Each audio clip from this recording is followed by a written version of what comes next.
and the sky suddenly began to rain yellow droplets.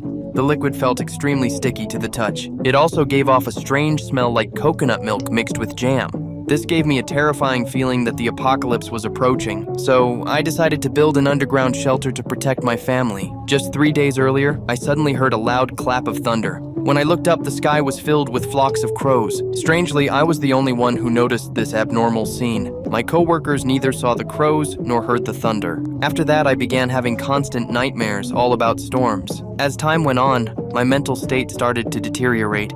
I became more and more convinced that the end of the world was approaching. To prepare, I decided to turn the basement in my backyard into a shelter. After a rough calculation, I found that the project would cost more than $60,000. I knew I couldn't convince my wife, so I decided to hide it and secretly save money to complete the plan. When I returned to my room, I felt like someone was desperately pounding on the door, shaking the whole house. The next second, something strange happened. All the furniture in the house began to float in midair. I struggled to wake up, only to realize it was just another nightmare. Seeing the wet mark on the bed, I could no longer delay, so I decided to start building the shelter immediately. The next day, I left alone without telling my wife.